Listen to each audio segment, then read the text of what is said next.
Module 3, Section 8.6, Graphs of the Sine and Cosine Functions. Many things in daily life repeat with a predictable pattern. Because sine and cosine repeat their values over and over in a regular pattern, they are examples of periodic functions. A periodic function is a function f such that f of x equals f of x plus n times p. For every real number x in the domain of f, every integer n, and some positive real number p. The smallest possible positive value of p is the period of the function. The circumference of the unit circle is 2 pi, so the smallest value of p for which the sine and cosine functions repeat is 2 pi. So sine and cosine are periodic functions with a period of 2 pi. From the last section, 8.5, for a real number s, the point on the unit circle corresponding to s had the coordinates cosine of s and sine of s. Now look at this table. What we're seeing here is a description of what's happening to our x and y values, or our cosine and sine values, as we go around the unit circle.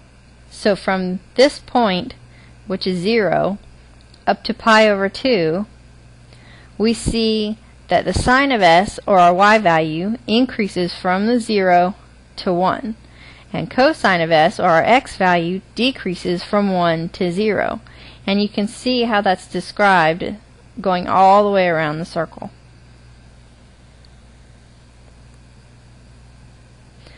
From the graph, we can see that as s increases, the sine of s oscillates between plus or minus 1. Using x rather than s, we can plot points to obtain the graph y equals sine of x.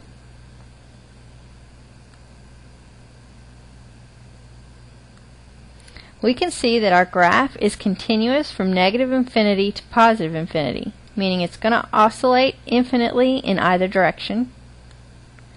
The x-intercepts are of the form n times pi, where n is an integer. So we see that our graph crosses the x-axis at pi and multiples of pi. Its period is 2 pi, meaning the part where it goes where we have one complete oscillation. So that is from 0 to 2 pi, and notice that we have 0 to negative 2 pi is another complete oscillation. Its graph is symmetric with respect to the origin, and it is an odd function.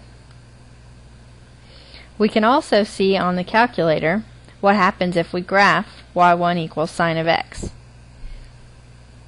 Now I want to show you this on our calculator, so let's pull up our screen here. If we go to y equals and we type in sine of x, we want to change our table set. So press second window, and we want the table to start what we have here at negative 3 pi over 2.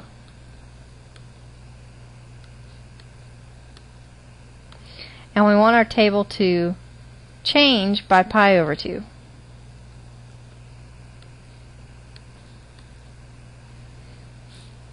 Now we want to change our window so that our graph will look like this one. So we press window, and we want to change it. Our x values are from negative 2 pi to positive 2 pi.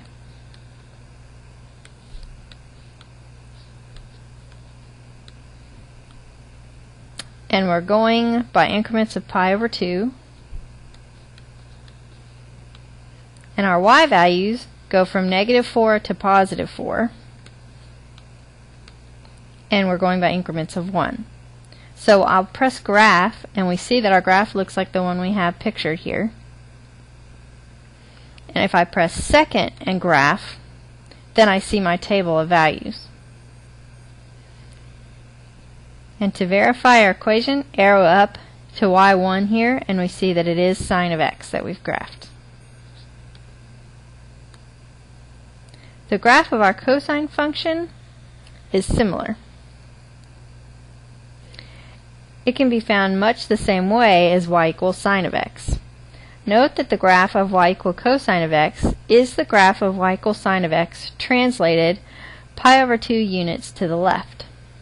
So our sine graph started at 0, went up to 1, down to 0 at pi, and we see that our cosine graph is slid over by pi over 2. It's also continuous from negative infinity to infinity. The x-intercepts are of the form 2n plus 1 times pi over 2. So every pi over 2 plus pi basically will get us our x-intercepts. The period is still 2 pi, and the graph is symmetric with respect to the y-axis and is an even function. Let's graph y equal 2 sine of x and compare it to the graph of y equals the sine of x. For a given value of x, here, we see what the values of sine of x were: 0, 1, 0, negative 1, and 0. Each of those is now multiplied by 2. So our value of y is twice as large as it was for the regular sine graph. 0, 2, 0, negative 2, and 0. The only change in the graph is the range, which becomes negative 2 to positive 2 instead of negative 1 to positive 1.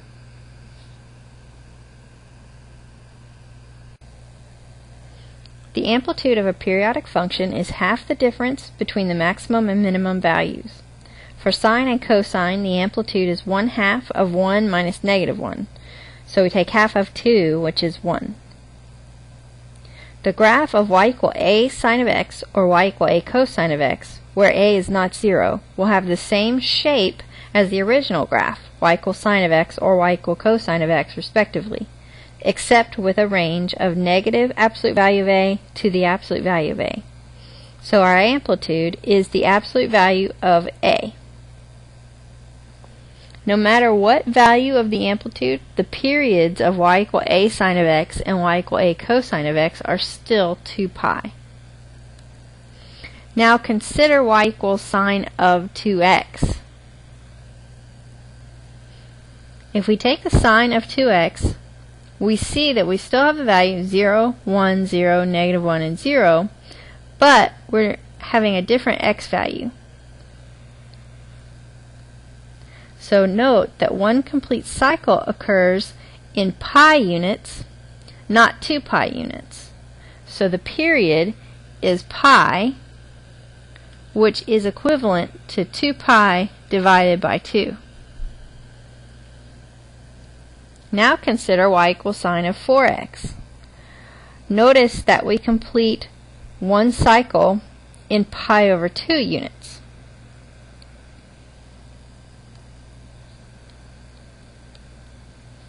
Which is equivalent to 2 pi divided by 4. Notice that each time we're dividing 2 pi by the value that x is multiplied within our sine function to find our period. That leads us to our definition. To find the period of y equals sine of bx or y equal cosine of bx, solve the inequality for b greater than 0. And we see that our x value will be between 0 and 2 pi over b. Thus, the period is 2 pi divided by b. We want to divide the interval into 4 equal parts to get the values for which y equals sine bx or y equal cosine bx is negative 1, 0, or 1. These values will give the minimum points, x-intercepts, and maximum points on the graph. The first step is to find the midpoint by adding our endpoints and dividing by 2. The second step is to then find the midpoints of the 2 intervals found in step 1. So let's do this. We want to compare, in our first case here, we want to compare y equal the sine of x to y equal the sine of 2x. So on our calculator we'll have this be y1 and this be y2. Notice that in this case b is 2 and our period is 2 pi over b, which would be 2 pi over 2 or pi. The endpoints are then 0 to pi. So our first step, as we want to divide our interval into the 4 equal parts, is to find half the distance, or the midpoint, between our endpoints here.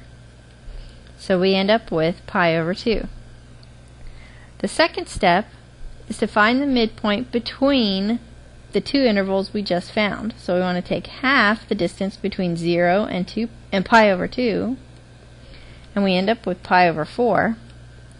And then we want to take half the distance from pi over 2 to pi, and we end up with 3 pi over 4.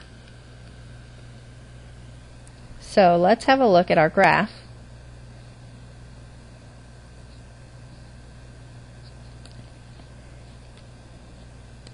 And see what happens to it. We want to graph the sine of 2x in y2. So let's press graph, and we see that our graph has shrunk. So now let's take a look if y1 stays sine of x, but we put y2 as the sine of 1/2 x. b is equal to 1/2, so the period is 2 pi over b, which would be 2 pi divided by 1/2, or multiplied by 2, so we end up with a period of 4 pi. Now we can find the endpoints the same way we did up here, but let's have a look at what happens to our graph when we change to 0.5x, or 1/2. We hit graph, we see that we have our original sine graph, and then notice that the graph of y equal sine of 1/2 x is stretched. So in general, for y equals sine bx, when b is between 0 and 1, we have horizontal stretching, as we did in our second example. When b is a value greater than 1, we have horizontal shrinking of our graph, as we had in our first example here. So let's graph. We want to look at the graph of y equal cosine of 2/3 x over one period. The period will be 2 pi over b, and in this case b is 2/3, so we divide it by 2/3, or multiply by 3 over 2, and we end up with a period of 3 pi.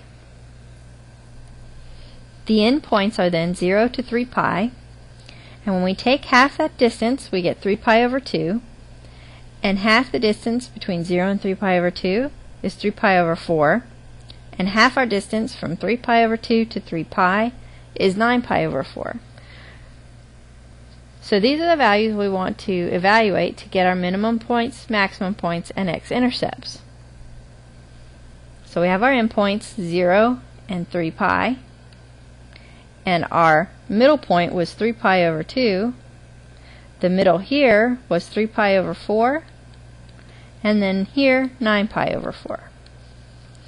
And our cosine graph will be 1, 0, -1, 0, and 1. And you're welcome to plug those in, these values of x, in here to double check and verify. When we graph, we will end up with the following graph.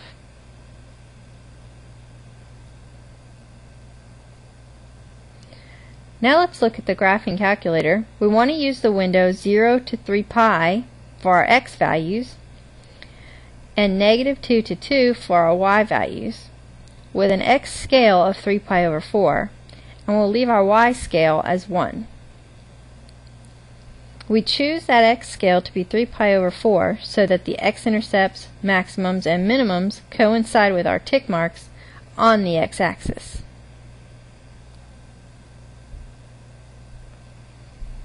When we want to graph y equal a sine of bx, or a cosine of bx with b greater than 0, the first thing we need to do is find a period, 2 pi over b.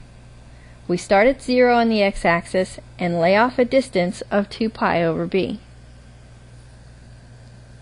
Next, we'll divide our interval into 4 equal parts.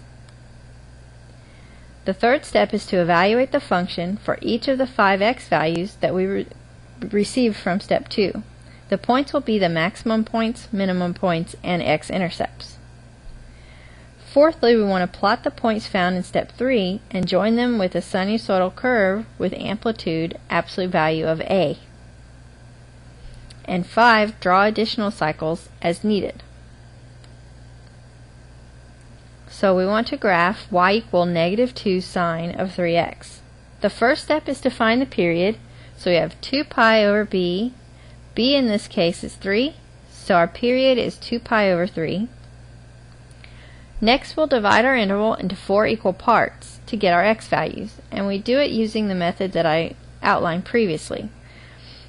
So we end up with values 0, pi over 6, pi over 3, pi over 2, and 2 pi over 3. Our third step is to evaluate our function at those 5 numbers. So we end up with 0, -2, 0, 2, and 0. Let's just evaluate one of them on the calculator to see what how we come up with those values. We want -2 sine of 3 times x, and in this case, let's find pi over 6. And we see that we get our value of -2. And you can do the same thing to achieve the other 4 values. The fourth step will be to plot the points from the table to achieve our graph. Notice that when a is negative, the graph of our sine is reflected across the x-axis. So instead of starting out going upward, we start out going down.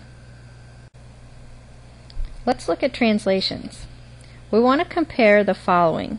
First, we let y1 be equal to the sine of x, and we let y2 be equal to the sine of x minus pi over 3.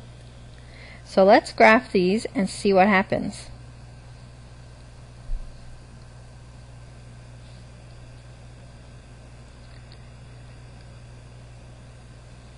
For y2, we want to have the sine of x minus pi over 3. And we'll graph.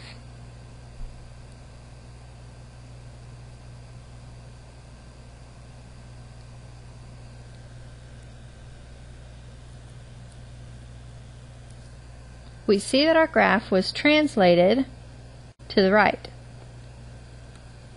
Now let's look at y1 equal to sine of x and y2 equal to the sine of x plus pi over 3.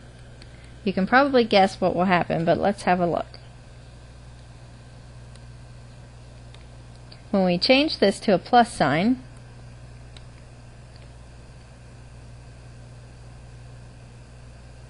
we see that now our graph is translated to the left.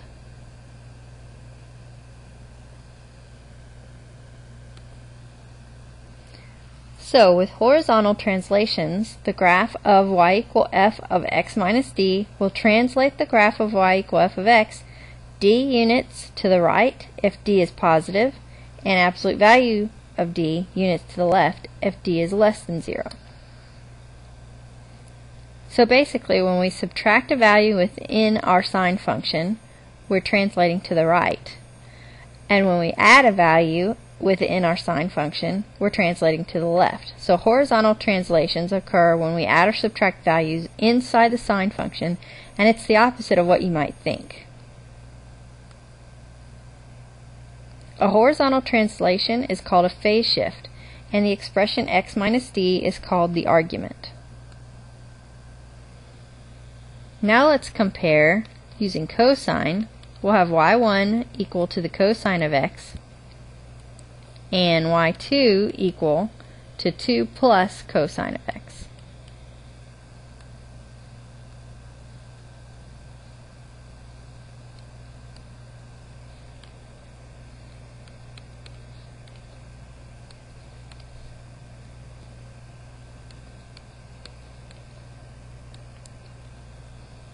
So we see we have a graph of our cosine function, and the graph of our second function has moved 2 units upward. Now let's look at what happens when we graph, and this time we will subtract 2. So we have negative 2 plus cosine of x.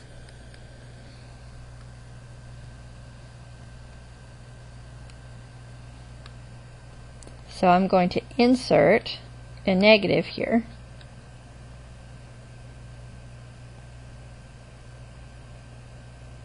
And we see that our graph is translated 2 units down.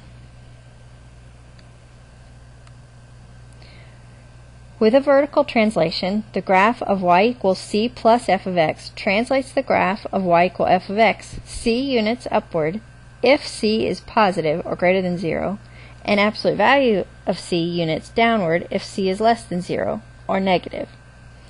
So these are happening when we are adding or subtracting a value outside of our function. And it's exactly the way you would think. When you add a positive number, you're translating upward vertically. When you add a negative number or subtract a number, then you're translating vertically downward. So let's look at the following graph. We want to graph y equal negative 1 plus 2 sine of 4x plus pi. We have a lot going on in here. First, we want to express y in the following form. So we need to factor out a 4 here so that we have x by itself. When we factor out 4, we basically are dividing pi here by 4. So we'll end up with 4 times x plus pi over 4. We see that our amplitude, which is a, is the number that we're multiplying sine by. So amplitude is 2. The period is 2 pi over b, and b is the value that you're multiplying inside of your sine function. So b is 4. So our period is 2 pi over 4, or pi over 2. The translation, we have the absolute value of negative 1, or 1 unit downward, because we're subtracting 1 outside of our sine function. And inside of our sine function, we're adding pi over 4, which means we're going to do the opposite of what we think horizontally. We're going to translate pi over 4 units to the left. We start the first period at our x value 0 minus pi over 4, or negative pi over 4, since we're translating pi over 4 units to the left. And we end the first period at negative pi over 4 plus pi over 2, or pi over 4. So here we see our graph with all of our points plotted, our translation to the left pi over 4 units, and our translation down 1 unit. And we've drawn this horizontal dotted line to indicate that we're down 1 unit from our x-axis. Now let's look at an application problem. The monthly average temperatures in degrees Fahrenheit in Phoenix, Arizona are shown in the following table. First, we want to plot the monthly average temperature over a 2-year period by letting x equal 1 correspond to January of the first year. So on your calculator, you're going to press the Stat button, which is right under the Delete key, hit Enter, and notice I've already typed in our values from our chart, but if we wanted to do them ourselves, if you have values in a list, arrow over and up to the list heading, press the Clear button, and then hit Enter to clear out the values in the list. Now we'll simply type our values. Remember, we're letting x be January, so we have 1 through 12 that we want to type in list 1. We hit 1 and Enter, and so forth.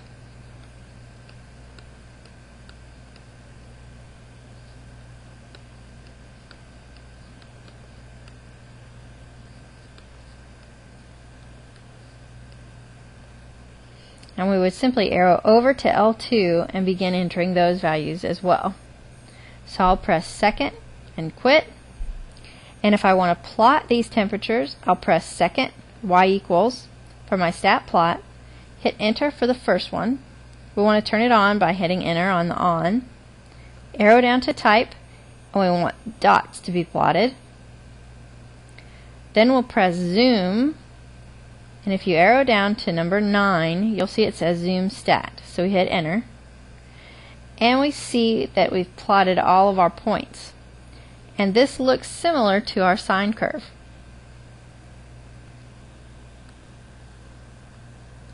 Now we'll use sine regression to find the equation of a sine curve that fits these data.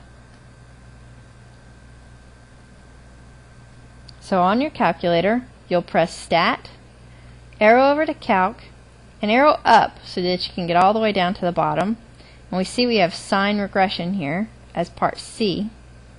Hit Enter, and hit Enter to do it. It may take a second. Our equation, y equal a sine of bx plus c plus d, and our values of a, b, c, and d are listed here. So we end up with our sine equation to be f of x equals 19.52 sine of 0.54x minus 2.28 plus 71.01. And if we were to graph this in our calculator, we would see that that would graph right on top of the points that we plotted. So we go to our calculator, press y equals, and we type in our equation into y1 and hit graph. And we see that our graph lies very nearly right on top of our previous points.